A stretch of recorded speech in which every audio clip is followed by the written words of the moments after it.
There's a bit of a stigma attached to using old camera gear, like somehow the photographs that you took with it 10 years ago are somehow no good anymore because, well, the camera's old now. But this is obviously the mentality of a consumer. Look at the images taken decades ago by world-renowned photographers, and you see that it doesn't matter that they didn't have the latest Sony back then. The images came from their skill, not just from the camera. So we're using a budget setup today with the Fujifilm X-T10 and a couple of XC zoom lenses to see if the results we get are as awful as some would have you believe, with it being a budget lineup. My X-T10 body had been in the wars a little bit, and it's got dings and scrapes and scuff marks all over the place, hence the reason I got this for around £250, but still, even in great condition with the box, I've seen these things sell for around £300. The lenses I'll be using are the Budget XC at 16 to 50mm, costing around £100, and the XC 50 to 230, which is slightly more expensive at 150 to 200, meaning you can probably get the whole kit for around 5 to 600. If you scrap the tele lens, then it's even less at about 400. As for stats, it boasts a 16 megapixel X-Trans APS-C sensor. You get most of Fuji's film simulations, including Classic Chrome, which is probably the most used as a base point on sites like Fuji X Weekly in my experience. Classic Chrome's an important one to have. Some excellent simulations are missing, but you can do without by just shooting in RAW and then post-processing, if you're inclined to do photo editing, which most photographers are nowadays anyway. The missing film sims are Acros, Eterna, Classic Neg, Nostalgia Neg, and Realer Ace, which you'll instead find on some of the more modern releases. It's worth noting as well that when saving your personal picture profiles to customise your JPEGs in camera, one of the main reasons you would get a Fujifilm, you actually can't name them. So it's just profile 1, 2, 3, etc, which is a pain when you want to quickly switch to Kodak Gold or whatever and you can't actually remember which one that is. You just have to take notes on your phone or something like that. Video capture is in 1080p at 60 frames, so on a budget, as we are here, it's perfectly usable if you're just taking little bits of casual footage here and there, although with no IBIS it will be shaky handheld. You can easily customise the buttons to your taste within the menu. And most Fuji cameras have the D-pad and menu layout like this. It doesn't have one of those little nub joystick things on the back though. You've got the classic quick menu to make faster adjustments, but you can't make the Q menu transparent so that you can have a live view of the changes you're making. You just have to jump in and out of the menu, which is a bit tedious. Exposure and autofocus lock are two separate buttons, which I always appreciate. It's annoying when they put them as one button. There's an EVF, which I struggle without now that I've been spoiled having them on most of my cameras, as well as a tilt screen for low or high angle shots. There's no flippy out screen on this model. The drive mode dial on top allows you to rattle off shots at low or high continuous, low being 3 and high being around 8 frames a second. Bracketing does what it does on every camera, and this model includes exposure, ISO, film sim, white balance, dynamic range, and focus bracketing. Advanced 1 and 2 lets you select some weird filters, which I'm not sure is something that Fujifilm does anymore, to be honest. I didn't really mess with these at all. And then those last two are a panoramic shot where you can have a load of images stitched together. Most phones and cameras do this now. And a cool multiple exposure mode which overlaps 2 exposures, a callback to double exposure shots on film back in the day. I do want to explore this way of shooting at some point, but that'll take a lot of skill, I imagine. Get my excuses in early for that being terrible. Top right shows exposure comp and shutter dial for easy manual control, but if you quickly want the camera to take full control, you can set it to fully automatic with this switch on top and it'll do everything for you. The typical Fuji dial on the front for quickly switching between focus modes from single, continuous or manual is expected on these cameras now. So apart from a few features that are missing from this 10-year-old model, it pretty much performs similarly to my X-T4 for casual everyday use. It just can't do video as well, rattle off as many rapid shots or use the same film simulations, but the Fuji feel is still there and it's an ease to pick up if you have any knowledge of photography whatsoever. Anyway, let's actually go and have a look at what this thing can do. Every single still on this video is shot with the X-T10 and nearly all the video footage was from the X-T4. There might be a bit of GoPro footage in there. There's been no post-processing, it's all out of camera. We arrived at the accommodation on a working farm and soon made a few new friends. 2 alpacas and, my favourite, George the donkey. Helen took a particular liking to the alpacas and I can see why. There's an uncanny resemblance there. This one was desperate for some of my apple, but he couldn't stand the smell of my fingers. I later remembered that I never wash my hands after coiling out a dump, so maybe that was it. When grabbing photos of animals, I always make sure to shoot at shutter priority at least 1,000th of a second, which is easily achieved with this camera because the shutter dial goes up to 1/4000th of a second. Animals don't tend to stop and pose for you, so this will freeze them in motion and give you the sharp image.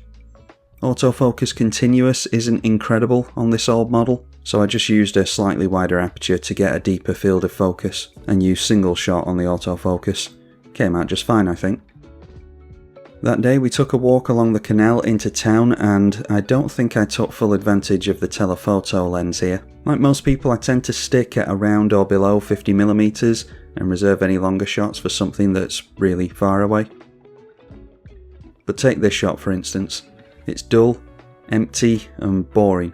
The subject of this image could have been captured with a long lens, something more like this. Now this isn't exactly a prize winner either, especially with the dismal light we had that day, but it's a damn sight more interesting than what I actually took. So I definitely need to bear in mind whipping out the telephoto more often, remembering that it's not just to grab something on the horizon 100 miles away.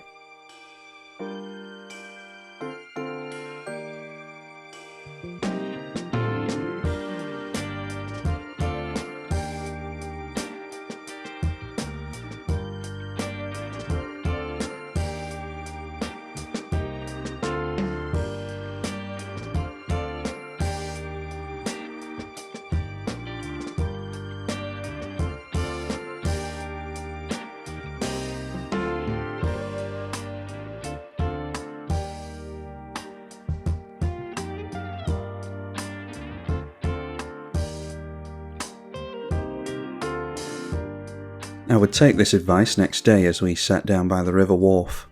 Plenty of stunning scenery to surround yourself with here. Isn't it a privilege to be able to take photographs in such a stunning area? Shame about the dog crap bin in the middle of it all though. Here it is again, ruining a perfectly bad shot.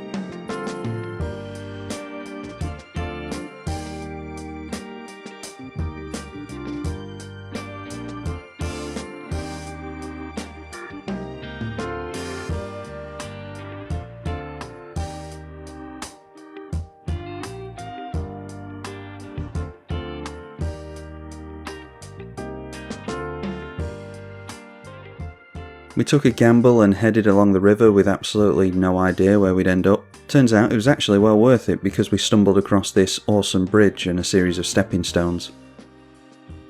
Didn't fancy risking my camera in the river, but then this dog started goading me and I'll be damned if he's going to make a fool out of me on a video that I have full editorial control over. Playing on the stepping stones and the bridge for a few hours was just the thing Helen needed to tucker me out. I even ended up falling asleep in the car on the way back, which was a bit of an experience because I was the one driving.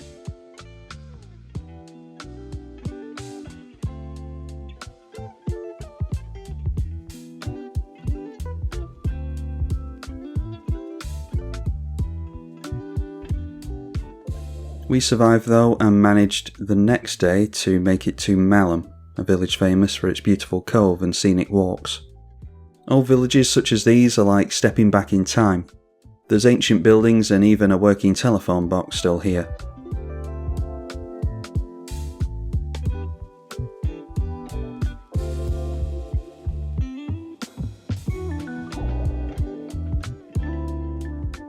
But there's also evidence of how they had to cross streams back in the day. Just build up the riverbed to make it shallower, and then you can get your way across with a horse and cart. A method still being used to this day apparently.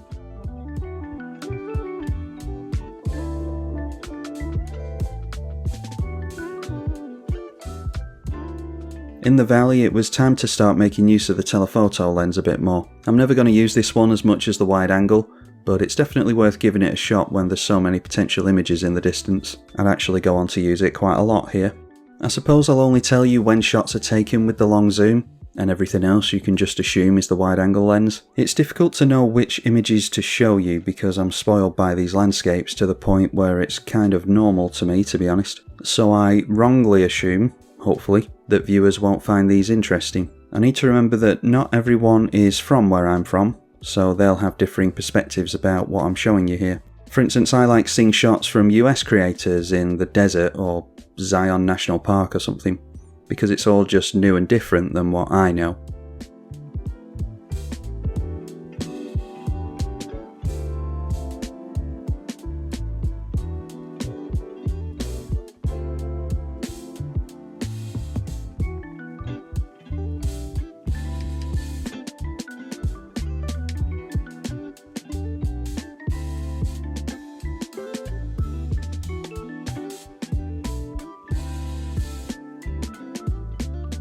You climb the steep steps to the top of the cove, and then meander through the crags, trying not to break your ankle along the way. Here, if you're brave / stupid enough, you can get right up to the edge and peer over the depths below. I'm not sure if it comes across on camera, but that is a drop of 260 feet, or 80 meters in new money.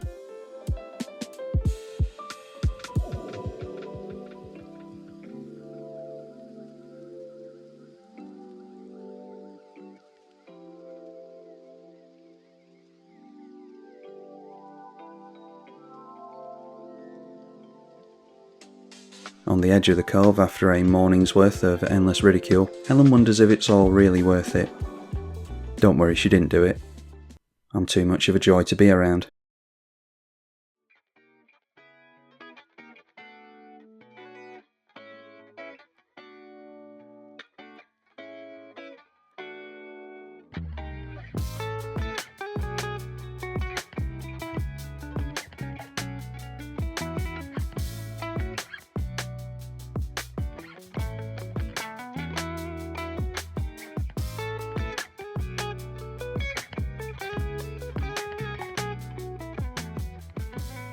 It's interesting to note here that we're using an old camera and a cheapish zoom lens, but zooming all the way to 50mm and getting physically close up still allows you a very shallow depth of field. It's a variable aperture lens, so this is shot at f5.6 too.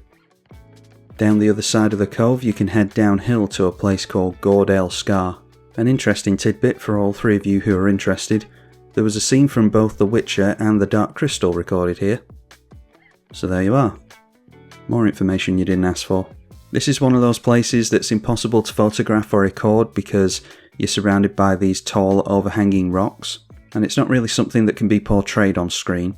You just need to come and stand in the middle of it for yourself if you're ever in the area.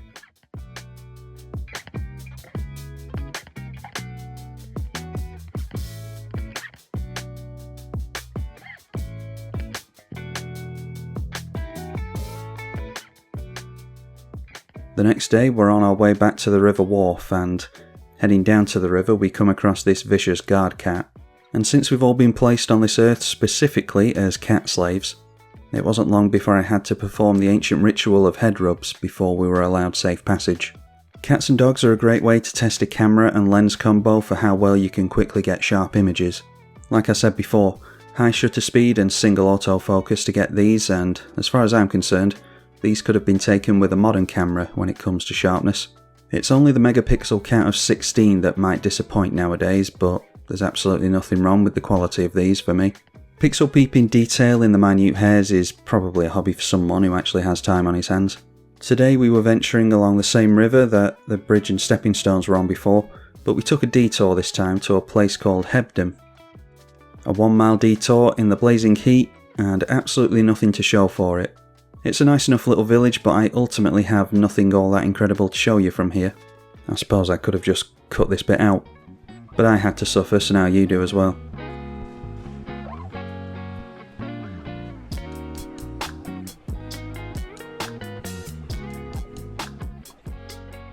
Stricken with heat stroke, the next day was more of a leisurely affair.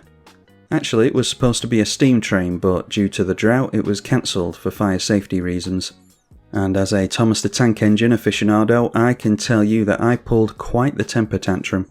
But after promising me a 50p plastic badge from the gift shop, Helen managed to calm me down and get us on board the train.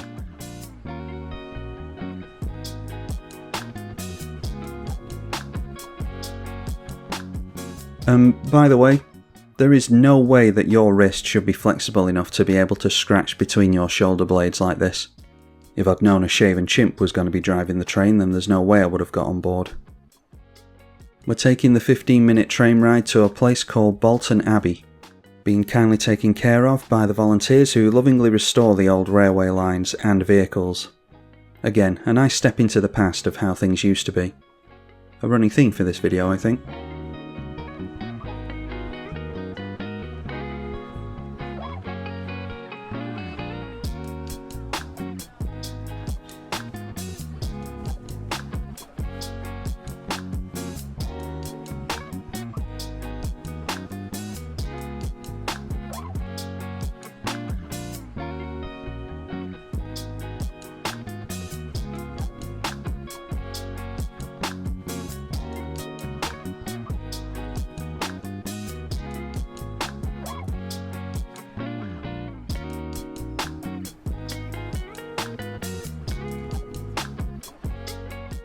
From the station, it's a nondescript walk to the Abbey, where you're met by a cafe that must have one of the most beautiful views in the country.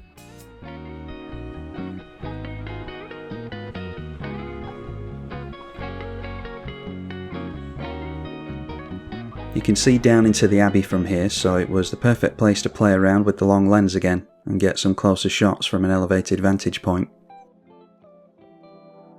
I even pulled out the full spectrum camera to play with my new Kolari IR chrome filter, but that's a video for another time.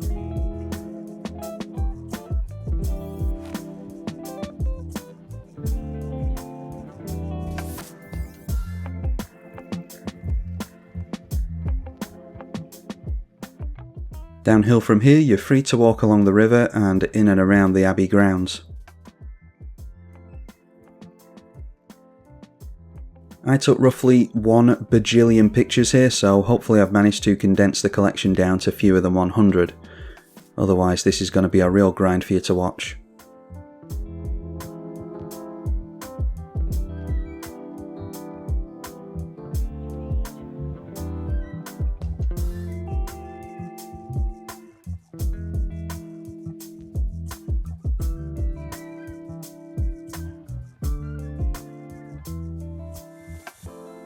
Back by the river wharf, this guy was pretending to read his book, but actually, I know he was really just feeling sick from all those sneaky ice creams he'd been stealing. There were more stepping stones across the river here, with one missing right at the end. Naturally, I hung around for someone to try and make the leap and end up falling in, which never happened. Ruined my whole trip, that.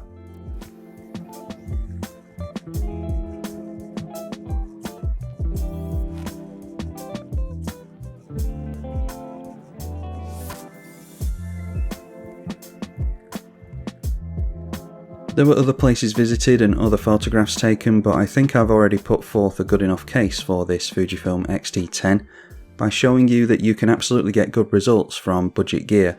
Well, good enough compared to the tripe that I usually churn out anyway.